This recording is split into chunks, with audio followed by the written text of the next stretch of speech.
네, 선재규 선임 기자 함께합니다. 어서 오세요. 안녕하세요. 네, 푸틴 대통령의 방북 얘기로 시작해 보겠습니다. 지금 뭐 가 있는 거죠? 도착했죠?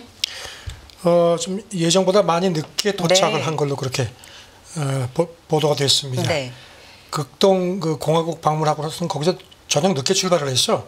오늘 새벽에 평양 순환공항에 도착한 걸로 그렇게 보도가 되고요. 크렘린궁도 새벽 한 2시 40분 넘어서 평양 도착했다고 자기들 텔레그램 계정에 올렸습니다. 김정은 위원장이 오랫동안 좀 일찍부터 나와가지고 기다렸는데 러시아 매체가 여기에 대해서 최고의 신뢰의 표시다 했는데 뭐 그야말로 브로맨스를 아주 거듭과시를 했습니다. 공항에서 2번 포옹하고 대화하면서도 계속 손을 잡고 있었던 걸로 그렇게 돼 있고요. 그 다음에 이제 러시아제 최고급 승용차죠. 아우루스 이렇게 타는데 서로 먼저 타라고 뭐 이렇게 막 그러기도 했고 하는데 이 푸틴이 지난 2월에 김정은 위원장한테 이거를 선물을 했죠. 근데 이번에 오늘 새벽에 탄 거는 그 러시아에서 공수된 푸틴 전용차라고 러시아 통신이 보도를 했습니다. 네. 그래서 김정은 위원장이 금수산 그 영빈관까지 함께 이동을 했고 방금 들어온 걸 보니까 뭐 새벽에 대화를 했다 뭐 얘기를 하는데 잠도 안 자는 모양입니다. 저는 지금 24년 만에 첫 방북이고 이미 푸틴 그 대통령이 김정은 위원장하고 4차례 만났습니다. 네. 그렇게 오랜 시간 같이 있는 게 아니라 좀 짧은 일정이다라고 당초에도 알려져 있었는데 좀 늦게 도착했기 때문에 시간이 좀 더 줄어드는 게 1박 2일인데 아닐까? 이제 네. 그 하루로 이제 줄어든 셈입니다. 그러게요. 중국 매체는 이 푸틴 방북에 경계감을 좀 드러내고 유사시 자동 군사 개입 우려 뭐 이런 얘기를 좀 했는데 어떤 얘기인지 자세히 전해 주실까요? 그 중국 당국은 여기에 대해서 굉장히 조심스러운 반응을 보입니다. 네. 그 외교부 대변인도 어제 브리핑하면서 푸틴 방북에 대해서 특별한 언급 없이 북한하고 러시아 양국의 두 나라의 일이다 이렇게만 얘기를 했습니다. 그리고 이 대변인이 지난 13일 그때는 이제 푸틴 방북 설만 나왔었죠. 그때 정례 브리핑 때도 우리가 뭐 북한하고 러시아 양자 교류인데 논평하기가 좀 적절치 않다 하면서도 중국은 러시아하고 관련 국가가 전통적인 우호관계를 공고히 하는 것을 원칙적으로 환영한다 이렇게 얘기를 했는데 지금 중국이 조금 좀 불만스러운 모습이 이렇게 역력합니다. 네. 그 중국 경제 매체 차이신이 이거를 이제 어제 보도를 했는데요. 그 푸틴 방북을 경계하고 있다 이런 표현을 썼습니다. 이 아시다시피 차이신은 민영 매체인데 푸틴이 24년 만에 북한을 방문함으로써 러시아하고 북한 군사관계가 과열되고 있다는 표현도 했고요. 그러면서 특히 러시아하고 북한이 유사시의 그 자동 군사 개입 수준의 긴밀한 군사협력 관계를 구축하는 계기가 될까 봐 걱정스럽다 이렇게 전했는데요. 이게 참 그 중국 매체가 이런 식으로 좀 이례적으로 전하는 게 조금 주목이 됩니다. 네, 아예 경계라는 단어를 이렇게 그렇게 표현을 사용을 했습니다. 했네요. 이 유사시 자동 군사 개입 조항에 대해서는 국제사회가 전반적으로 좀 주목하고 있는 사항이잖아요. 지금 이게 이제 관심들이 많은데요. 지금 보면은 북한은 옛 소련 때 1961년에 그 당시에 이제 소련하고 우호협조 상호 원조 조약이라는 걸 맺었는데 거기 1, 2조에 유사시 자동 군사 개입 조항하고 핵우산 제공 조항이 들어 있었습니다. 그런데 2000년 2월에 새 조약을 맺었는데는 그때는 이 두 조항이 모두 빠졌습니다. 그리고 아시다시피 지금 푸틴이 이번에 이른바 포괄적 전략 동반자 협정을 체결하는 걸로 지금 이제 기정사실화 됐는데요. 그렇게 되면 이제 이게 부활되지 않겠느냐는 그런 우려가 좀 있는 겁니다. 그래서 이제 그것도 지금 주목을 하고 있는데 중국도 이 부분을 상당히 신경을 쓰는 모습입니다. 네. 중국 이 보이지 않는 손으로 북러를 견제한다 이런 평가나 분석들도 있는데요. 조금 전에 말씀드린 대로 중국 외교부는 굉장히 아주 그냥 일반적인 논평만 신중하게 했는데 이렇게 이제 민영 매체를 내세워서 특히 경제 매체인데 이제 뜬금없이요. 그래서 한 게 중국 당국이 이런 그 유사시의 자동 군사 개입 조항이 부활되는 것을 좀 그렇게 하면 안 된다는 식의 그 견제. 그래서 중국 당국이 보이지 않는 손을 좀 이렇게 움직인 거 아니냐. 그래서 북한하고 러시아 모두의 견제 메시지를 보낸 걸로 보인다는 분석이 나옵니다. 그런 얘기군요. 왜냐하면 북한하고 러시아가 지금 군사적으로 굉장히 밀착을 하고 있는 상황에서 지금 아시다시피 북중러 이런 삼각구도에 대한 그 서방 쪽의 우려가 많은데 러시아가 유사시에 자동 개입이 되는 경우에는 중국도 난처해진다는 겁니다. 그래서 신냉전에 대한 어떤 그 심화 우려를 중국이 하기 때문에 이런 식으로 견제를 하는 거 아니냐는 분석입니다. 네. 제가 참고로 말씀드리면 중국하고 북한은 61년에 그 상호 조약을 맺은 게 있는데 거기 조약 2조에 유사시 자동 군사 개입정이 들어가 있는데요. 네. 이게 지금 아직까지 파기되질 않았습니다. 그런데 사실상 사문화됐다는 그런 분석들이 많습니다. 왜냐하면 한 번도 북한하고 중국이 연합훈련을 한 적도 없고 해당 조약이 뭐 유효하다는 그런 것에 대해서 어느 쪽도 언급을 하지 않았기 때문에 사실상 사문화되어 있는 거로 간주되지만 어쨌든지 조약의 그 부분은 아직까지 들어있거든요. 네. 그래서 중국이 더 신경을 쓰는 걸로 보입니다. 새벽에 도착을 했고 오늘 여러 가지 이런 본격적인 얘기들이 좀 쏟아질 텐데 정리해서 또 전해주시고요. 이 일정 마치면은 또 다른 일정들도 바로 이제 있다고 베트남으로 이제 이동을 하죠. 네. 그 부분도 계속해서 좀 전해주시기 바랍니다. 다음 얘기 넘어가 보겠습니다. 일본의 자민당 지지율이 10%대로 추락했다. 이게 2009년보다도 낮다. 어떤 의미입니까? 2009년이 그때 그 민주당의 정권을 넘겼었죠. 아. 자민당이. 그랬는데 그때보다도 더 낮아졌습니다. 예, 아사히 신문 여기 이제 진보 성향 매체인데 네. 조사를 해보니까 자민당 지지율이 19%, 10%대로 주저앉았습니다. 이게 아사히가 이런 식으로 조사한 이후 가장 낮은 거고요. 한 달 전만 해도 5%포인트가 위였습니다. 그나마. 그리고 그 자민당이 민주당이 정권을 내줬던 2009년 같은 경우는 아소타로 그 당시에 내각이었죠. 그때 20%였습니다. 그때보다도 더 빠졌습니다. 네. 이 이유가 있을 텐데요. 분석 어떻게 나오고 있는지도 궁금합니다. 그 비자금 스캔들도 있고 지금 기시다 정권에 대한 그 지지율이 뭐 형편없습니다. 네. 이 아사히 조사에서 기시다 내각 지지율이 22%, 한 달 전보다 2%포인트 내려가서 이제 출범 후에 최저가 됐습니다. 지금 조사에 참가한 사람들이 뭐 84%, 83%가 자민당 도저히 체제를 안 바뀐다. 그리고 기시다 이제 더 뭐 기대할 것도 없다. 근데 또 문제는요. 야당에 대한 지지율이 높은 것도 아닙니다. 제1야당 입헌민주당 지지율도 88%밖에 안 됐습니다. 네. 일본 유신의 공명당, 공산당 전부 3%. 그러니까 일본 사람들도 아주 이런 정기에 대해서 아주 굉장히 아주 냉랭한 그런 입장으로 보입니다. 어젠가요? 미국 얘기해 주시면서도 여기도 저기도 싫다라는 게 굉장히 높다라고 전해주셨는데 요즘에는 호감보다는 일본도. 모든 게 선거도 그렇고 비호감 쪽 누가 덜 미움을 받느냐는 쪽 같은 참 답답한 상황입니다. 네. 반면에 이제 네. 산케이 같은 경우 산케이는 이제 좀 강한 보수 논조인데 여기가 조사한 거는 기시다 그 내각 지지율이 조금 오르긴 했습니다. 한 31%대. 그래도 뭐 지금 이 산케이 조사에서도요. 그 기시다가 계속 총리를 하기를 원하느냐는 질문에 대해서 82%가 빨리 바꿔라. 그렇게 되어 있어서 지금 뭐 기시다 총리는 뭐 지금 완전히 지금 그야말로 민심으로부터 멀어진 걸로 그렇게 조사에서 나타나고 있습니다. 그런 가운데 아소다로 부총재가 이 불만을 노골적으로 표출한 뒤 기시다와 거리를 두는 태도를 보인다. 이거 뭐 전체적으로 어떻게 해석이 가능해요? 네. 네. 아소다로 네. 부총재죠. 이 사람은 그야말로 자민당 내 2인자로 지금 평가가 되는데 정치자금법 개정 문제 지금 비자금 스캔들 때문에 이제 기시다가 정치자금법을 바꾸려고 하거든요. 네. 그게 잘 안 됩니다. 거기에 대해서 굉장히 불만을 노골적으로 표시를 하고 나서 기시다한테 거리를 두고 있다는 그런 관측이 나왔는데 그래서 이제 기시다가 더욱 사면차가에 몰렸다는 분석인데 그 아소파 일본은 이제 이게 무슨 뭐 아소파 기시다파 네네. 이런 그 계파가 있죠. 거기 소속 의원도 아주 시인을 했습니다. 아소가 기시다 퇴진을 염두에 두고 있다.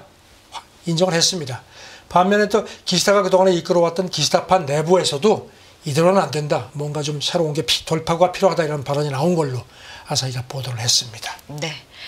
일본의 정치적인 상황 기류였고요. 9월에 지금 네. 자민당 총재 선거가 있는데 기시다가 거기서 총재로 다시 일본은 내각제이기 때문에 이제 집권당 총재가 자동적으로 총리가 되죠.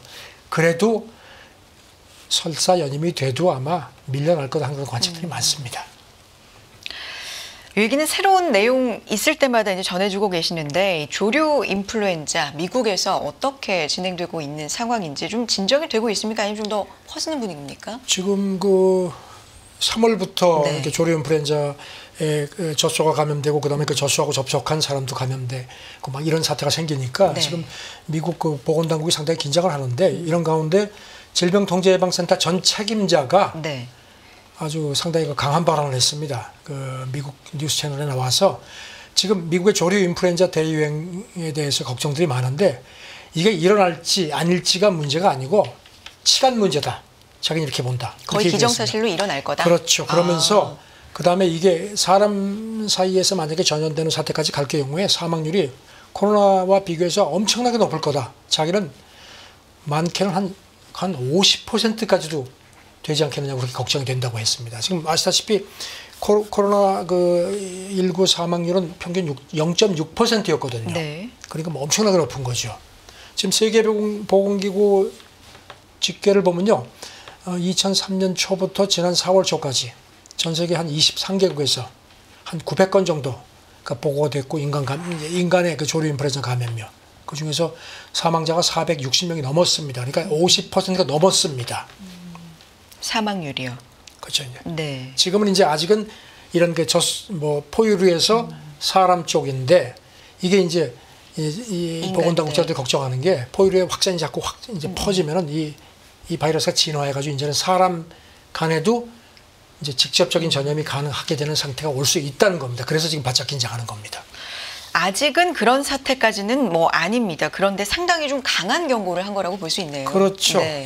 그래서 지금 미국이 이 가축용 조류 인플루엔자 백신을 지금 개발하는 제약사들은 아주 적극적으로 지원을 하는데요. 네. 지금 미국 농무장관이 로이터에 밝힌 걸 보니까 24개 제약사에서 가축용 조류 인플루엔자 백신을 지금 임상 중이고 여러 단계에서 네. 임상이 진행되고 있다 하면서 이제 가장 먼저 이제 임상 실험을 끝내는 경우에는 이제 대량 구매로다가 지원을 할 모양입니다.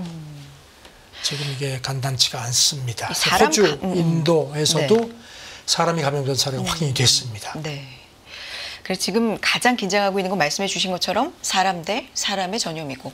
네. 얼마 전에 멕시코에서 50대 한 사람이 감염돼서 죽었는데 처음에 야 이거 조류 인플루엔자 때문에 죽은 거 아니야 했는데 멕시코 보건당국 얘기는 그게 아니고 이 사람이 이미 많이 아팠다. 네. 그래서 이제 그것 때문에 죽었다고 하는데 지금 뭐 걱정들이 많습니다.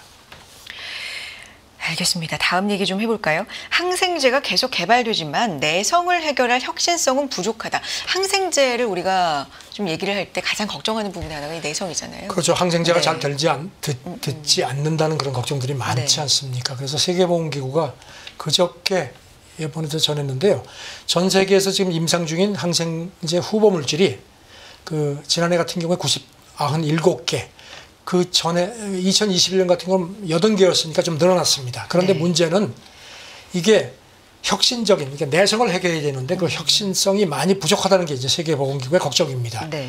좀 전문적인 용어를 보면요, 세계보건기구가 우선순위 목록이라는 걸 이제 매년 업데이트 하는데요. 이게 이런 그 특정 세균을 표적으로 한 후보 물질 이렇게 이제 하면서 이제 그 우선순위를 정하는데 이런 특히 내성을 지녀서 이렇게 사람들 이게 공중보건에 우려를 줄 수 있는 이런 물질을 집중적으로 이제 이렇게 부각시켜서 제약회사라든가 이렇게 연구 쪽에서 여기에 더 관심을 갖도록 하려는 거거든요. 네. 그런데 이런 우선순위 목록에 포함되어 들어가 있는 물질이 32개인데 이 중에서 말씀드린 내성이 아주 적극적으로 대응할 수 있는 혁신적인 건 12개밖에 안 된다는 겁니다. 그리고 그 중에서도 그나마 4개 정도만 핵심 병원체를 표적으로 삼은 거다. 핵심 병원체라는 게 이제 이런 이제 공중보건에 심각한 우려를 줄 수 있는 게 그런 것을 얘기하는 겁니다. 네.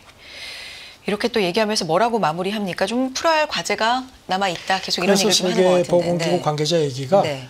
특히 어린이용 항생제라든가 외래 환자에게 유행하고 경구용 제품 또 현재 임상 중인 후보 물질 중에서 찾기가 힘들다는 겁니다. 이것도 굉장히 필요하다는 겁니다. 그래서 개발도 굉장히 지연되고 있다는 걱정도 했고요.